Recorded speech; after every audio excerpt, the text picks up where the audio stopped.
Good morning class. Good morning, sir.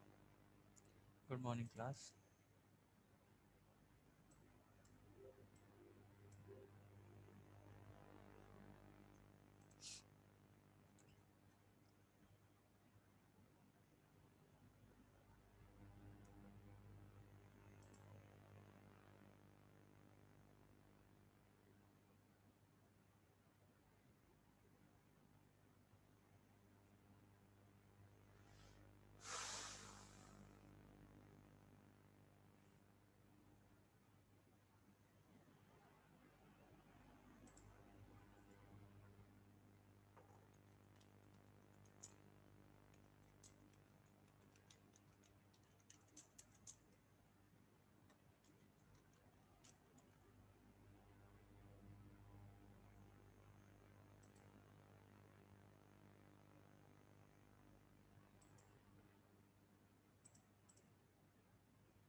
पिछली class में जो भी बताया गया था वो सबको समझ में आया था क्लास?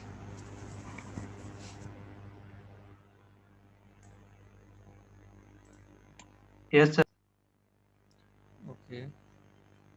और किसी को कोई दिक्कत है पिछले लेक्चर में? डायरेक्स्ट्रा एल्गोरिथम में, सॉरी डायरेक्स्ट्रा नहीं, क्या था, फ्लड वार्शल था. ठीक है, फ्लड वार्शल या किसी भी टॉपिक में यहाँ तक हमने पढ़ाया है.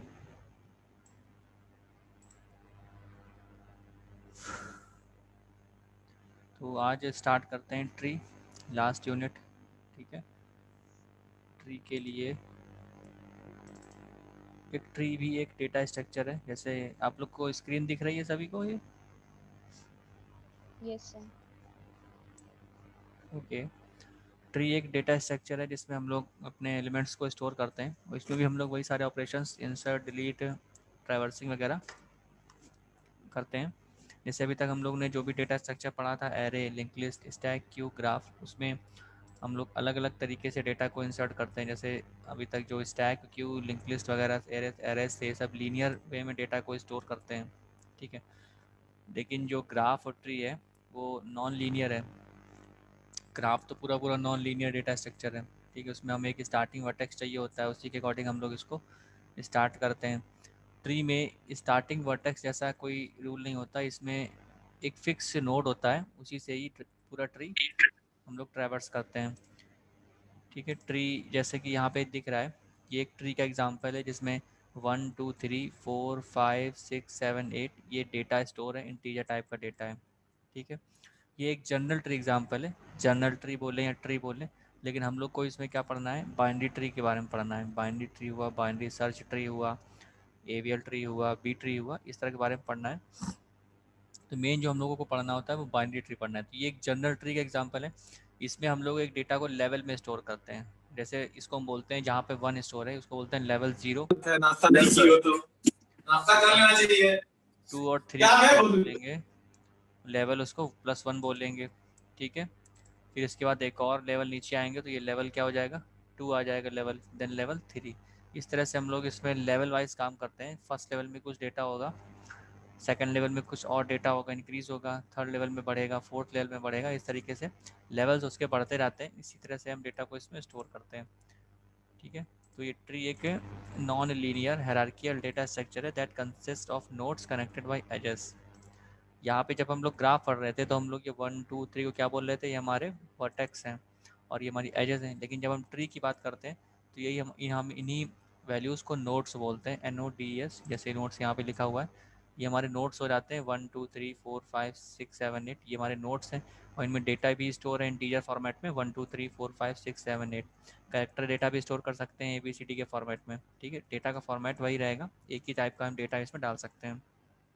और ये जो हमारी कनेक्टिंग लाइन्स है ये होती हैं एजेस हो जाती हैं। एज यानी कि फर्स्ट डेटा इससे कनेक्टेड है, फिर हम अगर यहाँ पे हमें नहीं मिलता है तो हम इस पर आते हैं। इसी तरह सर्चिंग सॉर्टिंग में भी ये ट्री काफ़ी हेल्पफुल है। तो जैसे ट्री टर्मिनोलॉजीज़ है, ठीक है, कि ट्री में कुछ टर्म्स होते हैं वो कैसे होते हैं, क्या होते हैं। तो हम जैसे नोड एक है, तो node is an entity that contains a key value और pointer to its child node. Node मतलब जैसे बताया कि ये नोड है, ये की वैल्यू है, इसी में ही हमारा डेटा स्टोर होता है। यानी इस प्लेस, जैसे हम लोग एरे में लिखते हैं, एरे बनाते हैं 10 नंबर या 5 नंबर की हम लोग एरे बनाए तो उसमें ब्लैंक स्पेस बनाते हैं, फिर उसके अंदर हम लोग डेटा को डालते हैं। इसी तरह ये हमारे अभी ये ब्लैंक स्पेस ही है, अगर इसमें हम कोई डेटा ना माने। जब हम डेटा फिल करते हैं तो हमारा ये डेटा के साथ ये मतलब एसोसिएट हो जाता है कि डेटा इस नोड के साथ, या इस प्लेस पर हमारे इंडेक्सिंग है। हम लोग एरे में इंडेक्सिंग करते हैं 0 एरे 1 एरे 2 एरे, इस तरह से हम आगे बढ़ते हैं, थर्ड पोजीशन पे जाते हैं। इसमें इस तरह की इंडेक्सिंग नहीं होती कि हम फर्स्ट, ये हमारा फर्स्ट है तो हमारा फर्स्ट होगा इंडेक्स, ये सेकंड इंडेक्स है तो थर्ड इंडेक्स ये होगा, फोर्थ इंडेक्स होगा। इसमें लेवल वाइज काम होता है, ठीक है। First 0 level, 1 level, then 2 level. अब आगे क्या कह रहे हैं, the last node of each path are called leaf nodes और एक्सटर्नल नोड्स। मतलब जो भी लास्ट नोड है, जैसे 4 हुआ, 5 हुआ, 3 हुआ, ये लास्ट नोड है, इनके आगे कुछ भी नहीं है, तो ये सब क्या हो जाते हैं, एक्सटर्नल नोड्स या फिर लीफ नोड्स। जैसे यहाँ लिखा हुआ एक्सटर्नल नोड्स बोलेंगे क्योंकि ये सबसे बाहर ही लगे हुए हैं, और लीफ नोड्स बोलेंगे या फिर लीफ नोड्स भी इनको बोल सकते हैं। 3 5 एंड 4 को ये हमारे लीफ नोड्स होते हैं। That do not contain a link pointer to a child node, यानी इनके कोई भी लेफ्ट और राइट में चाइल्ड नहीं हुए, तो इसका मतलब ये है एक लीफ नोड होते हैं। The node having at least one child node is called internal node, यानी कि ऐसा कोई भी नोड जिसका कम से कम एक चाइल्ड है तो उसको इंटरनल नोड बोलेंगे। जैसे 1 एक इंटरनल नोड है, लेकिन 1 हमारा रूट है, ठीक है, 1 को हम रूट नोड बोलते हैं, ये हमारी रूट नोड की पोजीशन है। ये 2 अभी हमारा एक इंटरनल नोड हो जाएगा क्योंकि 2 से 4 और 5 कनेक्टेड है। अगर 5 से कुछ और एक और कनेक्टेड होता 6, तब हो जाता 6 एक्सटर्नल नोड या फिर लीफ नोड, तब उस कंडीशन में 5 क्या हो जाता है, हमारा इंटरनल नोड, ठीक है। तो एज क्या है, it is the link between any two nodes. ये सब हमारी एजेस हैं, 1 से 3, 1 से 2, 2 से 4, 2 से 5, ये एजेस हैं। अगर पाथ की बात करें तो 1 से 5 के बीच कितना पाथ है, कोई बताएगा? 1 से 5 के बीच की पाथ लेंथ कितनी है?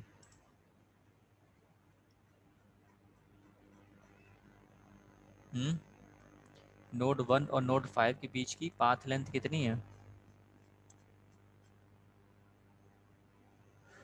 अवेलेबल हैं सभी लोग, ये चले गए हैं?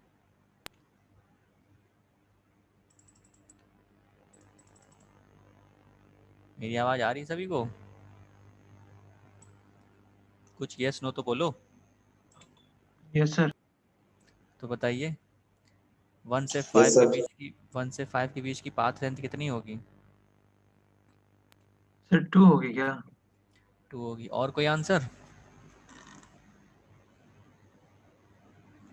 चलिए ठीक है, सही बताया। 1 से 5 के बीच की जो पाथ लेंथ है वो 2 होगी, क्योंकि 1 से 2 1, 2 से 5 +1, यानी कि 1/2 हो गया। 1 से 3 की पाथ लेंथ कितनी है, 1 है। 1 से 4 की पाथ लेंथ कितनी है, 1 2। इस तरीके से हमारा पाथ होता है। जितनी हमें एजेस मिलती जाएंगी एक हमारे स्टार्टिंग नोड से हमारे डेस्टिनेशन नोड तक जाने के लिए, वो उस नोड तक की पाथ लेंथ होती है, ठीक है। रूट रूट क्या होता है, it is the top most node of a tree. ये सबसे ऊपर का नोड है, जो सबसे पहला नोड होता है उसे रूट नोड बोलते हैं। ट्री यहीं से स्टार्ट होता है। ट्री का कोई भी स्टार्टिंग पॉइंट हम डिफाइन नहीं करते अलग से। जैसे ग्राफ में हम लोग क्या करते थे, एक स्टार्ट पॉइंट लेते थे कि ये हमारा ग्राफ है, तो हमने इसको स्टार्टिंग पॉइंट माना है और यहीं से हम अपना काम स्टार्ट करेंगे। लेकिन ट्री में प्री डिफाइंड रूट नोड जो होता है, सबसे पहला नोड किसी भी ट्री का, वही इसका स्टार्टिंग पॉइंट होता है। जैसे ये रूट नोड होता है। रूट नोड की डेफिनेशन ऐसे भी की जा सकती है कि ऐसा नोड जिसकी जिसकी कोई पेरेंट नोड नहीं है, ठीक है। इस तरह से भी हम रूट नोड को डिफाइन कर सकते हैं। सिंटू अपना माइक ऑफ कर लीजिए, ठीक है। कि हमारा रूट नोड हो जाता है जैसे कोई पेरेंट नोड नहीं है। हाइट ऑफ अ नोड क्या होता है? The height of a node is the number of edges from the node to the deepest leaf. That is the longest path from the node to a leaf node. Height का मतलब क्या होता है, जैसे अगर हम इस ग्राफ की बात करें तो इसमें जो 5 है इसकी हाइट क्या होगी? प्रगति उपाध्याय हैं 75 roll number.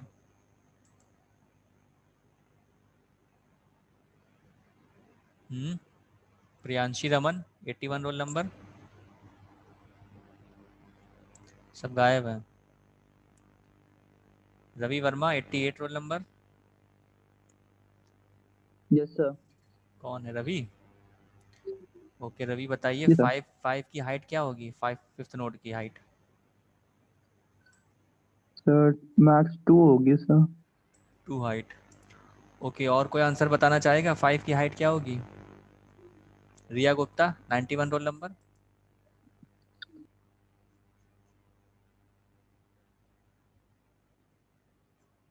Not available. Stuti 113। Sir 2। 5 की हाइट 2। और कोई? प्राची खरे 73 नंबर।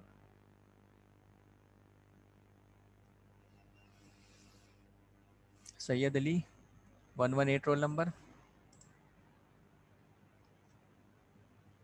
सैयद अली 118। चलिए 5 की हाइट देखिए, हाइट की डेफिनेशन क्या कह रहा है? The height of a node is the number of edges from the node to the deepest leaf. 0। हाँ, the longest path from the node to a leaf node. तो 5 की हाइट क्या होगी? 0 नोड होगी। ठीक है, जब हम हाइट चेक करते हैं तो हम क्या करेंगे? सबसे बॉटम वाली लाइन से ऊपर की तरफ देखेंगे। हमारे पास सबसे बॉटम का लेवल क्या है? 4 और 5 है, जिसमें हमारे पास 4 और 5 नोड्स हैं। तो हम जब इसी नोड पर हैं तो इसी नोड पर जितनी भी चीज़ें होंगी उन सब की हाइट क्या होगी? 0 होगी। 1 की हाइट क्या होगी? 2। ठीक है, समझ में आया? 1 की हाइट होगी 2, 5 की हाइट होगी 0। इसी तरह डेप्थ ऑफ अ नोड है। डेप्थ क्या होती है? The depth of a node is the number of edges from the root to the node. यानी कि हम अगर डेप्थ देखते हैं तो हम टॉप मोस्ट नोड से देखेंगे, यानी कि रूट नोड से। अगर 5 की डेप्थ पूछी जाएगी तो कितनी होगी? रूट से चेक किया 1 2। ठीक है, 2 एजेस हमें मिल रही तो मतलब डेप्थ इसकी 2 हो गई। हाइट लेकिन 5 की क्या होगी? 0। ठीक है, क्लियर हुआ ये हाइट और डेप्थ में कन्फ्यूजन? Yes sir. इस तरह के भी छोटे क्वेश्चंस कभी कभी आ जाते हैं कि एक ग्राफ दिया है या इस लेवल पे कह दिया कि इस लेवल पे कोई एक नोड है, उसकी हाइट और डेप्थ क्या होगी, तो आप इसी तरह से फाइंड कर सकते हैं। ठीक है, और ऐसे भी थोड़ा अंदाज़ा लगा सकते हैं कि जैसे जब हम किसी चीज़ की ऊंचाई देखते हैं, हाइट मतलब क्या हुआ? ऊंचाई देखते हैं तो हम ऊपर की तरफ देखते हैं। तो यहाँ से आप देख लीजिए कि आप यहाँ खड़े हैं, हमारे पास ये ग्राफ है। आप जब यहाँ खड़े होंगे तभी आप ऊपर की तरफ देख सकते हैं, है ना? तो जब हम ऊपर की तरफ जितना देखेंगे या जितने हमारे एजेस मिलेंगे वो उसकी हाइट हो जाएगी। इसी तरह जब हम डेप्थ देखते हैं तो हम नीचे की तरफ देखते हैं, यानी गहराई। डेप्थ मतलब गहराई हुआ। तो नीचे की तरफ देखते हैं तो जब नीचे हम तभी देख सकते हैं जब हम ऊपर खड़े हों। तो जब हम ऊपर खड़े होंगे, ऊपर से जब हम नीचे देखेंगे तब हमको डेप्थ पता चलेगी। जैसे 3 की डेप्थ कितनी है? 1 है। ठीक है, इस तरीके से। तो क्लियर हुआ ये हाइट और डेप्थ का? आगे भी इसमें दिखाया गया है। Height of a tree, the height of a tree is the height of the root node और the node to the deepest node. इस तरह से करके दिखाया गया कि यहाँ पे जो नोड है उसकी हाइट कितनी होगी? 2 0 1 और 2, और डेप्थ कितनी होगी? 0। यहीं पर ही है। इस वाले लेवल की क्या होगी हाइट? क्योंकि इसके नीचे तो कुछ है नहीं, तो 1 ही होगी। और डेप्थ क्या होगी? 1। ठीक है, अब इसकी हाइट आप ऐसे नहीं निकालिएगा कि सबसे लास्ट वाले नोड से आप ऐसे ऐसे ऐसे चेक करें। ठीक है, ये नहीं होगा। उसी लेवल पर ही हम देखेंगे कि जिस लेवल से हम जिस भी नोड की हमको चेक करनी है हम उसी लेवल से उसकी हाइट चेक करेंगे, अगर वो उससे कनेक्टेड है तो। ठीक है, जैसे 1 है वो इससे कनेक्टेड है सबसे फारदेस्ट वाले नोड से, तो इसीलिए इस वाले की नोड की जो हाइट होगी वो होगी 2। ठीक है, लेकिन ये वाला जो नोड है, ये वाला नोड यहाँ में से किसी से भी कनेक्टेड नहीं है, ये सिर्फ इंडिविजुअल कनेक्टेड है, इसीलिए इसकी इसी लेवल से हाइट देखेंगे और डेप्थ देखेंगे कहाँ से? रूट नोड से। ठीक है, इस वाले नोड से। ठीक है, और डिग्री ऑफ अ नोड क्या हो? Degree of a node is the total number of branches of that node. यानी कि नोड से कितनी ब्रांचेस कनेक्टेड है। जैसे इस नोड से कितनी ब्रांचेस कनेक्टेड है, इसके लेफ्ट सब ट्री है और एक राइट सब ट्री है। इसमें इन डिग्री आउट डिग्री का कंसेप्ट तो नहीं है, जैसे ग्राफ में हम लोग पढ़ते थे। ग्राफ में क्या था कि हमारे पास एजेस थी, एजेस पे नो वर्टेक्स से दूसरे वर्टेक्स पे डायरेक्शन थे जाने के, तभी हम बता सकते थे कि वर्टेक्स पर एज आ रही है या जा रही है। इस तरह से इन डिग्री आउट डिग्री बता सकते थे। इसमें एक ही तरीके की डिग्री है कि ये जो नोड है इस नोड की डिग्री क्या है? 2 है। इस नोड की डिग्री क्या है? 0। इस नोड की डिग्री क्या है 2 है, 2 से कनेक्टेड है, इसका लेफ्ट सब ट्री और इसका राइट सब ट्री है बस।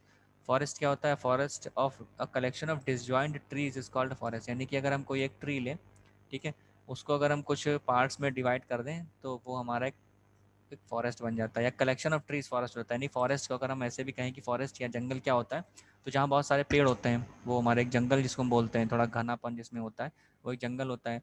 तो इसी तरह यहाँ पर भी डेटा स्ट्रक्चर में भी जब बहुत सारे छोटे छोटे ट्रीज मिलेंगे तो उनका जो कलेक्शन होगा कंबाइंड फॉर्मेट में, जब उनको हम बात करेंगे तो वो एक हमारा ट्री होगा।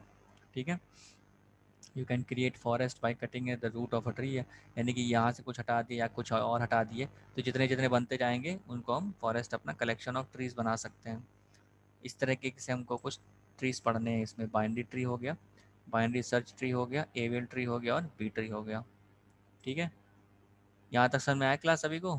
कोई दिक्कत है किसी को इसमें?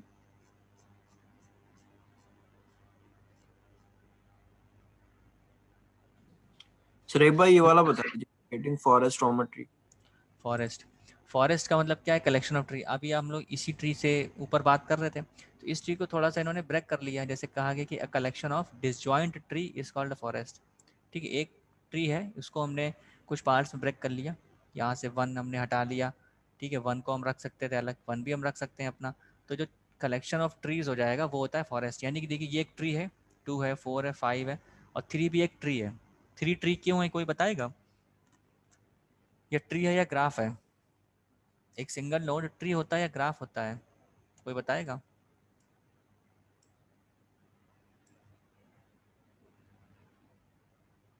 हम्म, एक सिंगल नोड क्या होता है, ट्री या ग्राफ? कोई भी आंसर, सही गलत बताइए।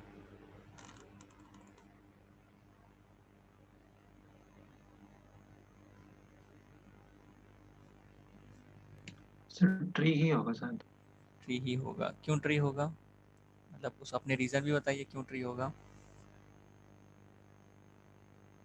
ग्राफ क्यों नहीं होगा, अगर ग्राफ अगर बात करें तो?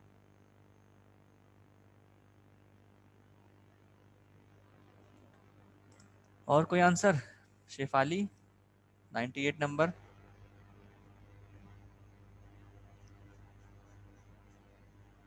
प्रणव दुबे 76 नंबर।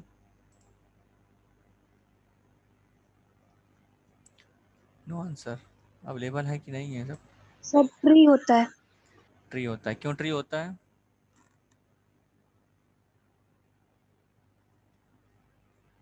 एमसीक्यू तो आपका सही हो जाएगा। A single node is a tree और ग्राफ और any other C D option कुछ भी हो सकता है। लेकिन अगर डिस्क्रिप्टिव में आया तो फिर कैसे आप इसको प्रूफ करेंगे ट्री होता है ये? देखिए एक सिंगल नोड जो होता है वो ट्री होता है। ट्री क्यों होता है, क्योंकि ट्री में होते हैं लेफ्ट और राइट चाइल्ड। लेकिन हमें ट्री नहीं पढ़ना है, हमें पढ़ना है बाइनरी ट्री। ठीक है, तो बाइनरी ट्री के अकॉर्डिंग, बाइनरी ट्री की डेफिनेशन के अकॉर्डिंग किसी भी ट्री में मैक्सिमम 2, सब उसमें बिकॉज जीरो चिल्ड्रन भी हो सकते हैं हाँ और जीरो। गुड, ये सही बताया आपने, 0,1,2 ये कंडीशन होती है बाइनरी ट्री की। ठीक है, जो हमें बाइनरी ट्री पढ़ना है उसमें एक नोड के पास मिनिमम 0 मैक्सिमम 2 नोड हो सकते हैं इसके चाइल्ड। जैसे अगर 2 की बात करें तो 2 के पास फुल है, 4 और 5 है। लेकिन अगर 2 के पास हम एक और एक नोड बना दें कहीं से जोड़ करके, तो वो फिर बाइनरी ट्री नहीं रह जाएगा, उस ट्री को हम बोलेंगे जनरल ट्री। ठीक है, उस ट्री को हम जनरल ट्री बोलते हैं।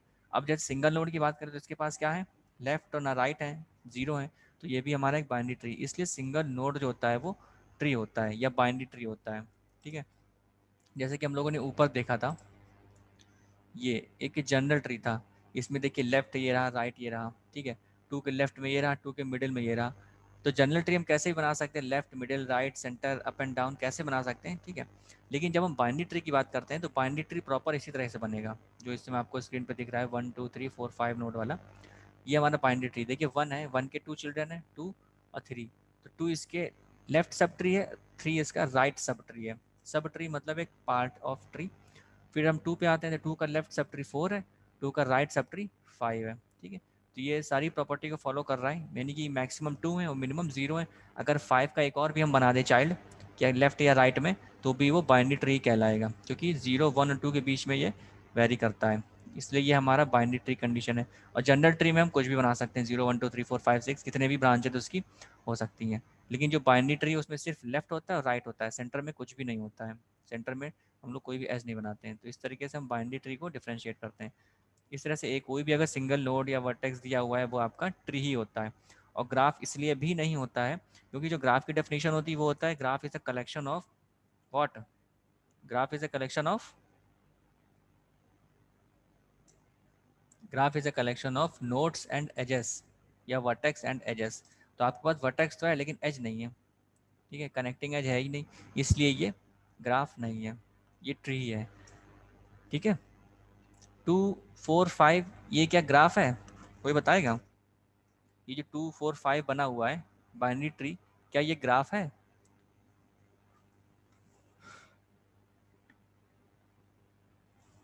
Yes sir. हाँ बिल्कुल सही, ये ग्राफ है, क्योंकि graph is a collection of nodes and edges या वर्टेक्स एंड एजेस। तो हमारे पास वर्टेक्स भी है एंड एजेस भी हैं, ठीक है। समझ में आया सभी को कि क्यों ग्राफ एज हो? अब जैसे अगर हम इसको ऐसे कर दें, मान लीजिए ये हमने इसको कनेक्ट कर दिया, 2 से 4 कनेक्टेड है, 4 से 5 कनेक्टेड है, 5 से 2 कनेक्टेड है, तो क्या अभी भी ये ग्राफ है? यस सर, ग्राफ है, मतलब ये ठीक है, ये ग्राफ है, ग्राफ हम लोग ऐसे पढ़ते आ रहे थे। तो क्या ये ट्री भी है? No sir. No sir. Tree क्यों नहीं है? ट्री क्यों नहीं है, कोई आंसर? सर ट्री में पाथ क्लोज नहीं रहते ना। हाँ बिल्कुल सही, वेरी गुड। ट्री में कोई भी सर्किट नहीं बनेगा, ठीक है। 2 से 4, 4 से 5 ही था, लेकिन अगर हमने क्लोज्ड लूप बना दिया तो वो ट्री नहीं रह जाएगा, तो ये ट्री नहीं है, ठीक है, ट्री नॉट ट्री, ठीक है। इस ग्राफ है, ठीक है। इसलिए हम कह सकते हैं कि जो ट्री होता है हमारे पास, जितने भी हमारे पास ट्री हैं वो ग्राफ तो होते हैं, all trees are graphs but not all graphs are trees, ठीक है। हर ग्राफ ट्री नहीं होता है, क्योंकि ट्री में क्या होता है, क्लोज सर्किट हम लोग नहीं बनाते हैं। ग्राफ और ट्री का जो बेसिक है वो डिफरेंस वो यही है कि ट्री में क्लोज्ड सर्किट नहीं होता है, ग्राफ में होता है। इसलिए हम जो भी ट्री बनाते हैं वो हमारा ग्राफ तो होता है, हो सकता है, लेकिन सारे ग्राफ जो हैं वो ट्री नहीं होते हैं, क्योंकि अगर किसी भी ग्राफ में क्लोज सर्किट बन गया तो वो ट्री की प्रॉपर्टी को फेल करेगा, उसको वो डिस्टर्ब करेगा, डिस्ट्रॉय करेगा, इसलिए वो ट्री नहीं होता है, ठीक है। तो ये ग्राफ और ट्री का डिफरेंस है बेसिक। और एक सिंगल नोड और ट्री क्यों होता है वो भी मैंने बताया कि 0, 1 और 2 चिल्ड्रन को फॉलो करता है, इसलिए वो एक ट्री होता है। ग्राफ क्यों नहीं होता है, क्योंकि graph is a collection of nodes and या वर्टेक्स एंड एजेस, तो इसमें एक ही सिर्फ सिंगल वर्टेक्स है, एज नहीं है, इसलिए ये ग्राफ नहीं होता है, ठीक है। यहाँ तक क्लियर है क्लास? फिर आगे बढ़े। डेप्थ और हाइट एक बार फिर से बता दीजिए। ओके, देखिए डेप्थ और हाइट, इसको हटाते हैं, ठीक है। चलिए डेप्थ ये प्रॉपर तरीके से एग्जाम्पल है, देखिए जहाँ पे ये नोड है, ठीक है, एक मिनट, ठीक है, जहाँ पे ये नोड है, जहाँ पे ये h = 2 लिखा हुआ, t = 0 लिखा हुआ, तो इस पोजीशन पर जो भी नोड होगा, हम क्या करते हैं जब हाइट देखते हैं कि ऊंचाई हमें देखना होता है, हम कैसे कहते हैं ना कि कोई चीज़ कितनी ऊंचाई पे है या कोई चीज़ कितनी ऊंचे है, तो हम क्या करते हैं अपना सर ऊपर करते हैं। तो अगर हम यहीं खड़े होंगे तो इसकी हाइट हम कैसे निकाल पाएंगे? हाइट निकालने के लिए हमें सबसे बेस पे जाना पड़ेगा, तो सबसे बेस इसका क्या है, ये है, ये वाला जो लेवल है वह उसका सबसे बेस लेवल है। अगर यहाँ पे एक और लेवल होता, यहाँ पे एक और लेवल होता, तो वो सबसे इसका बेस हो जाता, मतलब कोई एक और नोड होता तो वो सबसे लास्ट बेस हो जाता। अभी ग्राफ हमारा, ट्री हमारा यहीं खत्म हो रहा है, तो हम यहाँ पर खड़े हैं, अपने आप को यहाँ पे हमें मानना पड़ेगा हाइट देखने के लिए, तभी हम ऊंचे देख सकते हैं। तो 1, 2 ये इसकी हाइट हो जाएगी, ठीक है। अगर हमें इस वाले नोड की हाइट देखनी है, इस वाले नोड की हाइट, तो फिर भी मैं से देखेंगे तो 1 एक एज मिल रही है, यहाँ से देखा चाहे जहाँ से देखा। लेकिन अगर इसके बाद एक और नोड पे होता तो फिर हम वहाँ से उसकी हाइट देखते, तो हाइट में +1 का इंक्रीमेंट हो जाता, ठीक है। अब जैसे ये वाला नोड है, इसको अब आप यहाँ से नहीं देखेंगे, क्योंकि इसका जो लास्ट लेवल है वो यही है, ये इससे ऐसे नहीं कनेक्टेड, ये ऐसे कनेक्टेड होगा इससे, ठीक है। ये ऐसे नहीं कनेक्टेड, ये इससे अलग, ये ऊपर वाले से कनेक्टेड है, तो इसलिए हमें इसी जगह पे आकर के इसकी हाइट देखनी पड़ेगी, तो इसकी हाइट हो जाएगी 1, ठीक है। हाइट क्लियर हुआ आपको? Yes sir. ओके, तो जो लास्ट नोड बने हुए हैं उन सब की हाइट 0 ही होगी, ठीक है। हाइट और फिर डेप्थ देखते हैं। डेप्थ का मतलब क्या होता है? गहराई देखना। तो किसी भी चीज़ को जब हम गहराई देखते हैं कि वो चीज़ कितनी गहरी, तो हम नीचे देखते हैं, नीचे की तरफ देखते हैं। तो जब हम नीचे, हम तभी देख पाएंगे कि नीचे जब हमारा ट्री होगा तो हम यहाँ पे जब खड़े होंगे, हम अपनी अपनी पोजीशन को इस लेवल पे मानेंगे, तभी हम उसकी डेप्थ देख सकते हैं। तो इस नोड पर जितने भी होंगे वो उनकी डेप्थ 0 होगी, और जैसे जैसे हम नीचे बढ़ते जाएंगे उनमें +1 होता जाएगा, जिस भी नोड की हम बात करेंगे। ठीक है, अगर इसके आगे एक और नोड होता उसकी डेप्थ क्या होती? 3 हो जाती, क्योंकि हमारे पास 3 एज मिल रही है, 1 देन 2 देन 3। ठीक है, इसकी डेप्थ क्या होगी? रूट नोड से। डेप्थ इतना याद रखिए कि डेप्थ को हमेशा रूट नोड से देखना है, सबसे टॉप के नोड से डेप्थ को हमें देखना है। तो यहाँ से हमें किसी भी नोड की डेप्थ हम निकाल सकते हैं, और एक को नोड्स रूट नोड से देखना है तो दूसरे को किससे देखना होगा? लीफ नोड से। बस इस तरह से थोड़ा सा अपने आप में दिमाग में याद रखना पड़ेगा कि दो चीज़ें हैं, एक को आपने आसान बना लिया तो दूसरा अपने आप मिल जाएगा। एक को डेप्थ को आपको देखना है रूट नोड से, हाइट को आपको देखना है लीफ नोड से, इस तरीके से। ठीक है, क्लियर हुआ? Yes sir. ठीक है, ओके। तो आगे बढ़ते हैं। आगे इसमें है कि हम ट्री को कैसे रिप्रेजेंट कर सकते हैं अपनी मेमोरी में। ठीक है, तो ये स्क्रीन आपको दिख रही है class? Yes sir. Okay. Tree को हम अपनी मेमोरी में कैसे रिप्रेजेंट कर सकते हैं? तो हम ट्री को दो तरीके से रिप्रेजेंट करते हैं, एक स्टैटिक और एक डायनेमिक। स्टैटिक का मतलब वाया एरे और वाया लिंक लिस्ट। ठीक है, ये ट्री इन्होंने एक ऐसे ही नॉर्मल बना दिया है ये बाइनरी ट्री, क्योंकि देखिए इस नोड के भी 2 चिल्ड्रन हैं। ठीक है, 5 और 16। 5 के एक चिल्ड्रन है 8, 16 के 2 हैं 15 और 20, और 20 का सिर्फ एक है 23, और वो भी इसके राइट में लगा हुआ है। तो हालांकि हम लोग ऐसे बनाते नहीं है, इस वेबसाइट में इन्होंने इस तरीके से कुछ बना दिया, तो ये भी ठीक है, लेकिन इस तरह से आप लोग कभी नहीं बनाइएगा। आप लोग ट्री हमेशा एजेस को फिक्स ही रखिएगा, मतलब सीधी लाइन के थ्रू लेफ्ट और राइट दिखाइएगा। तो 10 के लेफ्ट में क्या लगा है? 5, 10 के राइट में क्या हुआ है? 6। इसी तरीके से ट्री बना हुआ है। अब इसको हम मेमोरी में कैसे रिप्रेजेंट करेंगे? तो जब हम इसको एरे से रिप्रेजेंट करते हैं तो इस तरह से रिप्रेजेंट करते हैं। The array representation stores the tree data bye scanning elements using level order fashion, so it stores notes level by level. Her level पर ये नोट्स को स्टोर करता है कि फर्स्ट लेवल पे कितना होगा, सेकंड लेवल पे कितना होगा, थर्ड लेवल पे कितना होगा, इस तरीके से। If some element is missing it left blank spaces for it the representation of the above trees below. इस तरीके से हम इसको रिप्रेजेंट करते हैं कि जैसे हमने 15 बना लिए इस तरीके से, कि जैसे एक कितने लेवल हैं इसमें? एक 0 लेवल, फिर 1 level, then 2 level, then 3 level. ठीक है, हमारे पास 3 लेवल है। 3 के हिसाब से हमने काउंटिंग स्टार्ट की, तो हमने सबसे पहले पहली प्लेस पर हमने 10 को लिखा, 10 हो गया। 10 के दोनों कंप्लीट है हमारे पास, 5 और 16, यानी कि 5 लेफ्ट में 16 राइट में, दोनों हमने लिख दिए। ठीक है, ये पहला लेवल कंप्लीट हो गया, इसके हमने दोनों लिख दिए। अब हम इस लेवल पे आए, इस लेवल पे हमें क्या पहले क्या मिल रहा है? 5 मिल रहा है। 5 का हमने देखा लेफ्ट हमारे पास नहीं है, इसलिए हमने ब्लैंक छोड़ दिया। 5 का राइट था 8, 8 हो गया। ठीक है, इस लेवल पे 5 कंप्लीट हो गया। अब इस लेवल पे 16 बचा हुआ है, तो 16 के हमारे पास दोनों हैं 15 और 20, तो 15 और 20 ये हो गए। ठीक है, इस लेवल भी, ये लेवल भी कंप्लीट हो गया। अब हम इस लेवल पे आए, इस लेवल पर भी थोड़ा सा हम हाइपोथेटिकल मान लेते हैं कि जैसे यहाँ पे हमारे पास एक बना होगा। ठीक है, जैसे बना देते हैं, जैसे यहाँ पे ये एक बना हुआ है इस तरीके से, ये 5 का लेफ्ट हो गया, ये इसी लेवल में रहेगा। अब इसके भी हम मान लेते हैं कि ऐसे बने हुए हैं, ये चिल चाइल्ड बना हुआ है, प्रॉपर बन नहीं रहा है। 8 के भी हमने मान लिए ऐसे बने हुए हैं। ठीक है, ये को वर्चुअल नोट्स भी बोल सकते हैं हम। ठीक है, ये इस तरीके से नोट बना है। 20 का भी हमने इस तरीके से मान लिया कि हमारे पास ये बना हुआ है, तो कंप्लीट है। तो 20 कंप्लीट करने के बाद, यानी कि जब हम ये लेवल कंप्लीट कर लेंगे 5 और 16 का, तो हम एक लेवल नीचे आएंगे। जब हम इस पर देखेंगे तो हमारे पास यहाँ कोई नहीं मिलेगा, तो इसके हमें 2 लिखने हैं, तो हमने इसकी जगह 2 ब्लैंक लगा दिए। फिर हम 8 पे आए, इस वाले नोट पे आए, 8 के भी हमने 2 ब्लैंक लगा दिए, यहाँ पे आए। फिर हम 15 पे आए, 15 का भी लेफ्ट और राइट कुछ नहीं है, तो हमने ये ब्लैंक लगा दिए। फिर 20 का क्या किया हमने? एक ब्लैंक लगाया और एक राइट में उसके 23, यानी टोटल कितने ब्लैंक हो गए? 1 2 3 4 5 6 7। तो 1 2 3 4 5 6 7 इस तरीके से करते हैं।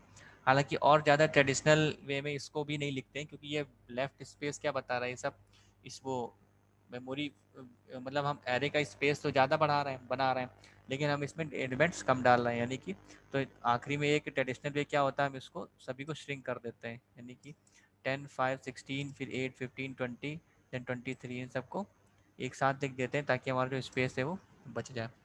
ठीक है, तो आप दोनों तरीके से लिख सकते हैं भाई, या तो ऐसे भी लिख सकते हैं स्पेसेस के साथ, और या तो एक साथ भी लिख सकते हैं, लेकिन पहले इसको दिखाने के बाद ही आप एक साथ लिखिए। पहले ये शो कर लीजिए कि इतने हमारा प्रॉपर बन रहा है, फिर उसके बाद आप इसको एक साथ लिख दीजिए। ठीक है, इसको हटा देते हैं।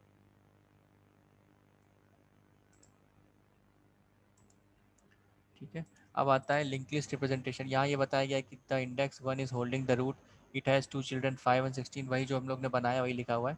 Place that location 2 and 3, some children are missing so their place is left blank.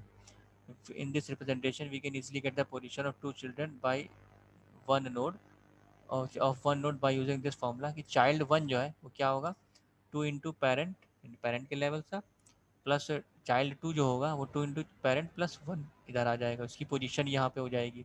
Parent ये रहा, पेरेंट की पोजीशन जो होगी उससे मल्टीप्लाई में ये आ जाएगा, और उससे मल्टीप्लाई प्लस 1 में 16 की पोजीशन आ जाएगी। ये आप चाहे तो लिखें या ना लिखें, ये कोई इतना बहुत ज़रूरी नहीं है।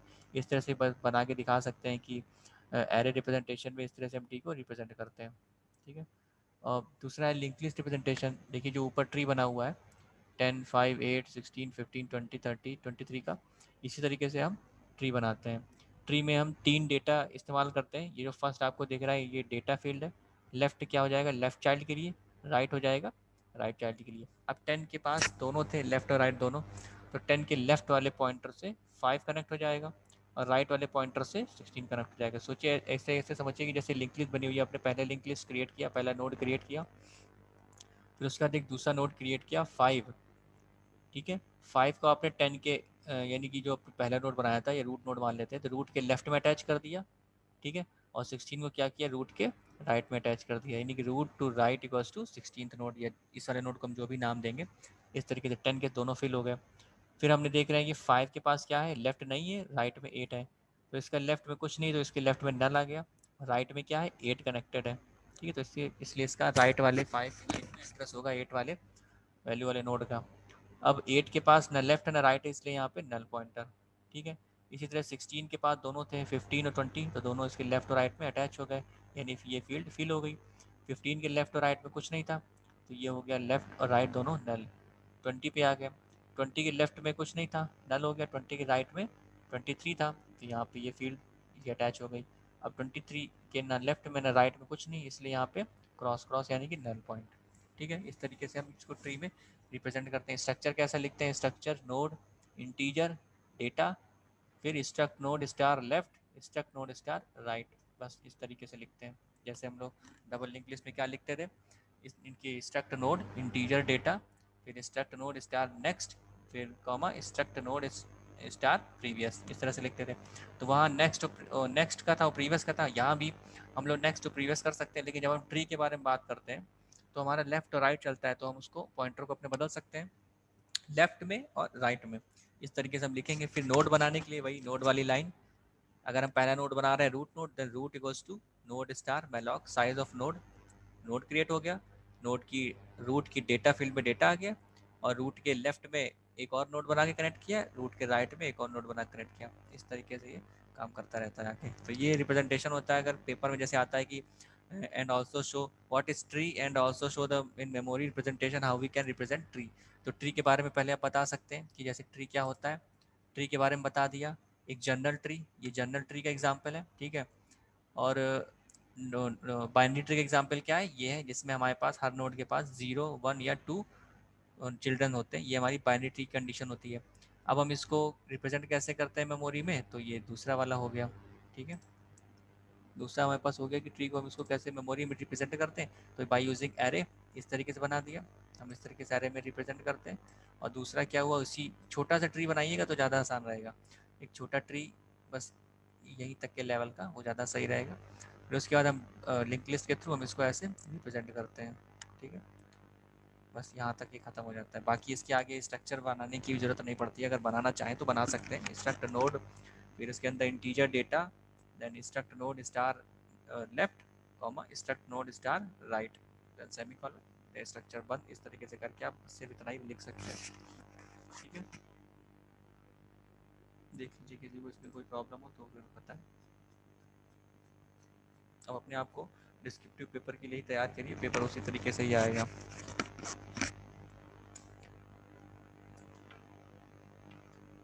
एमसीक्यू बेस तो आप देख ही रहे हैं, एमसीक्यू तो पता है, लेकिन डिस्क्रिप्टिव में ही दिक्कत होती है।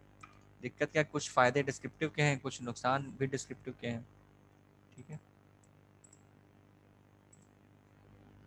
डिस्क्रिप्टिव में जैसे अगर आप आता है, जैसे अभी मैंने बताया कि अ single node is a tree और ग्राफ, और क्या ने COD कोई और ऑप्शन दे दिए, तो आपने उसमें कह तो दिया कि ट्री होता है या ग्राफ होता है। ठीक है, जो भी आपने आंसर दिया, लेकिन अगर ये थ्योरी में आता है तो आप इसको प्रूव करके दिखा सकते हैं। MCQ में क्या है, आपका आंसर गलत भी हो सकता है, लेकिन थ्योरी में क्या है, थोड़ा सा तो सही मिलेगा ही, कुछ ना कुछ मार्क्स मिल जाएंगे। आपने ट्री के बारे में बता दिया कि ट्री क्या होता है, अगर आपको प्रॉपर आंसर नहीं पता है तो उसी पर मार्क्स मिल जाते हैं। तो हर चीज़ के कुछ अपने फ़ायदे कुछ नुकसान हैं। ये ट्री का इंट्रोडक्शन था, ट्री क्या होता है, बाइनरी ट्री क्या होता है, आगे आगे देखेंगे कंप्लीट ट्री क्या होता है। कंप्लीट मतलब बाइनरी ट्री, और बाकी उसके हाइट और डेप्थ में क्या रिलेशंस होते हैं। फिर ट्री ट्रैवर्सल देखते हैं कि ट्री ट्रैवर्सल कितने तरीके से कर सकते हैं। फिर बाइनरी सर्च ट्री है, वो देखना है। हफमैन कोडिंग है, Huffman algorithm, then AVL, then B tree. बस यहाँ तक आपका यूनिट है, last part.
Excuse me sir, sir tree का सर इम्प्लीमेंटेशन कहाँ होता है? ट्री का इम्प्लीमेंटेशन, एक मिनट बताते हैं अभी। ट्री की कुछ एप्लीकेशंस है, जैसे यहाँ पे लिखा हुआ है, binary search trees are used to quickly check whether an element is present in searching sorting में होता है।